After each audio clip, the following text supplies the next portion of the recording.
I challenge you to make this dua. Wallah, if the Imam made this dua, you would throw a shoe at him from the back. And look, brother, what's this dua? My dress is like the non-Muslim. My food is like the non-Muslim. My schooling is like the non-Muslim. My appearance is like the non-Muslim. My house is exactly like the non-Muslims. My dreams and my ambitions of owning a house and taking my family on a holiday at the end of the year and driving, every ounce of my body's ambition is exactly like the non-Muslim. My name was Mohamed, I changed it to Mo. My name was Mustafa, I changed it to Steve. Every ounce of me is dripping non-Muslim. Yeah, but brother, alhamdulillah, I'm a Muslim. The Prophet says, glad tidings, hani'an, hani'an, glad tidings to the stranger. Honestly, who feels like a stranger, bro? Who, bro? You walk into any restaurant, halal, not halal, is a yallah, kullu meshi, brother, bismillah, oh God, brother. We're deep down in our hearts. Where? Look, you know what? It's one thing when the brother says to me, listen, I have an addiction and I'm trying to deal with my addiction. Wallahi, I will appreciate it. Look, the man knows he has a problem.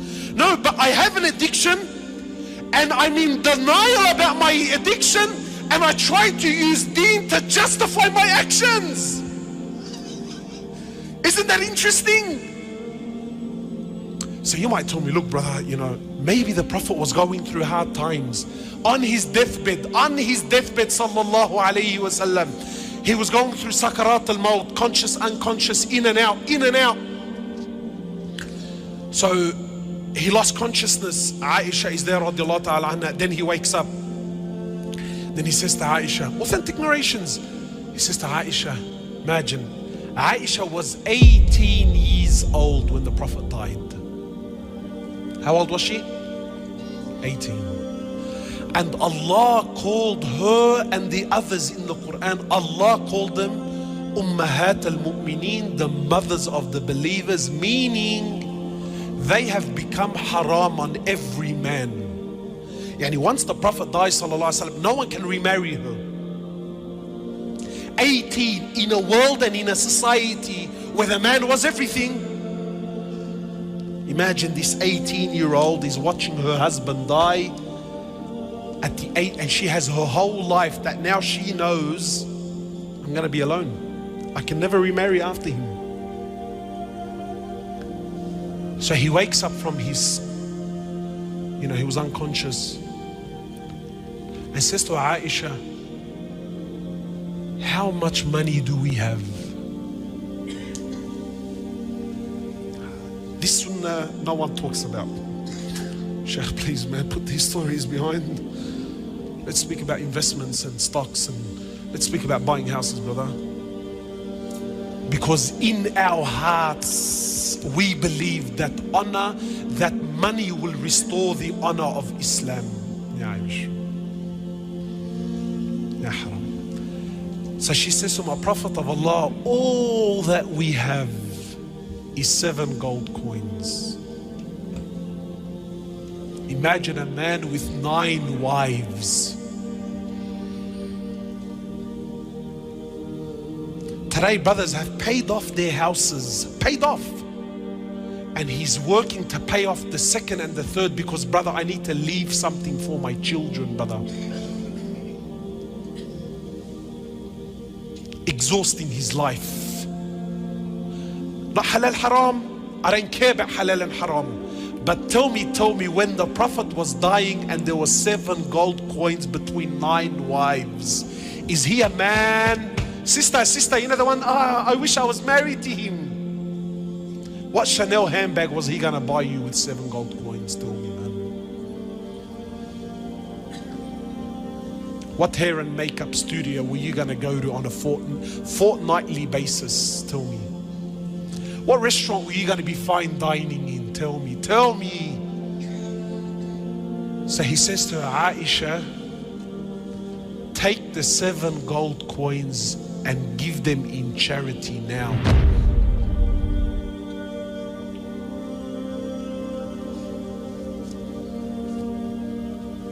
You see the sicknesses, my brothers.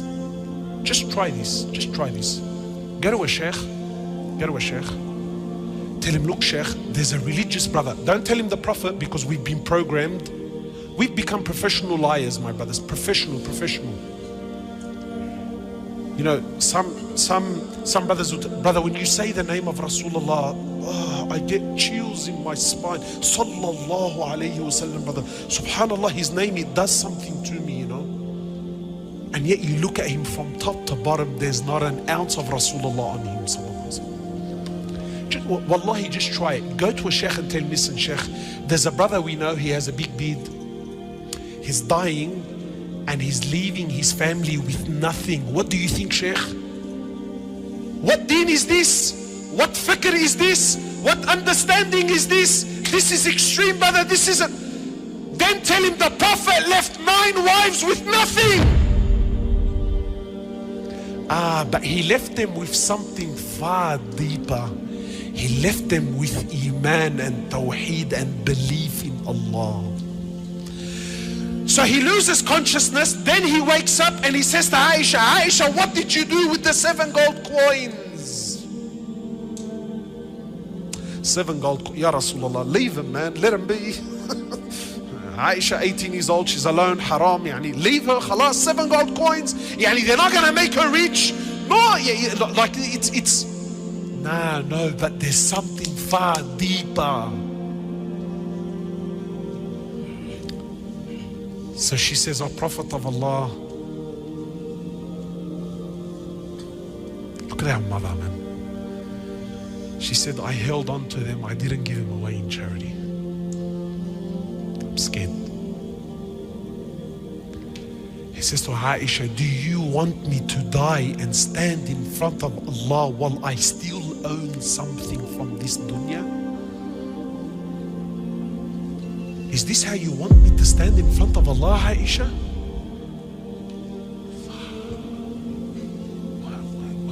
What's going on? My brothers, who's the Rijal? Who's the man? So you might think, look, brother, that's Rasulullah sallallahu alaihi wasallam, you know, like Allah was. No! In Bukhari, the dua of Rasulullah, Allahumma ja'al rizqa ali Muhammadin qut. Ya Allah, make the rizq of the family. The hadith is in Bukhari. Ya Allah, make the rizq of the family, not just Muhammad. Muhammad and his family, sallallahu. Make the rizq and the provisions of Muhammad and his family the bare minimum. I challenge you to make this dua. Wallah, if the Imam made this dua, you would throw a shoe at him from the back. And look, brother, what's this dua? Because in our hearts, in the sicknesses of our society, a man is determined by his money.